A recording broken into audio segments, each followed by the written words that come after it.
Aujourd'hui, on va préparer une verrine de topinambour en 3 textures, une petite mousse, des petits dés de topinambour sautés à l'huile d'olive et des chips de topinambour avec une petite touche particulière de sésame. On va faire cuire le topinambour pelé et coupé en dés. On fait chauffer une poêle, on ajoute un peu d'huile d'olive qu'on va laisser chauffer. J'ai laissé la peau qui va apporter un petit croquant, un petit croustillant qui est pas mal.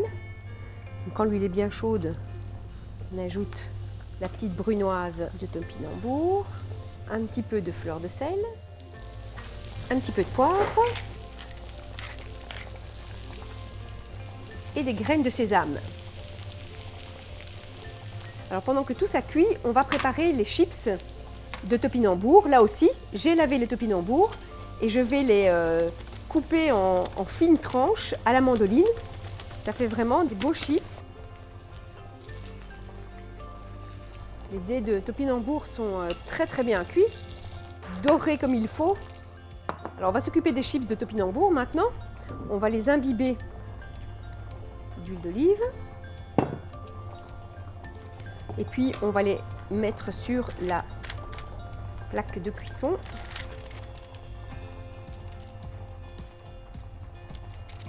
Voilà. Et on va les mettre quelques minutes au four, en surveillant la cuisson pour ne pas qu'ils brûlent.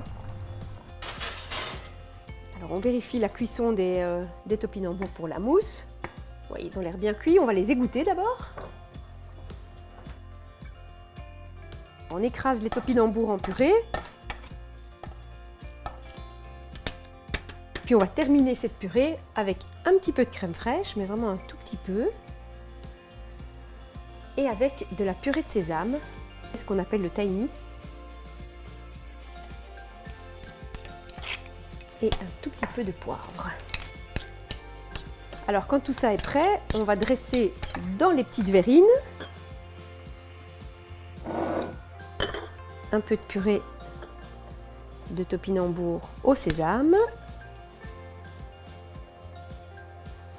Des petits dés de topinambour par-dessus. Alors je vais aller vérifier que les chips sont prêts, bien dorés. Et on va les sécher 2 petites minutes sur du Scottex. On va les saupoudrer de fleur de sel. Et on va décorer nos petites verrines. Et voilà. Bon appétit!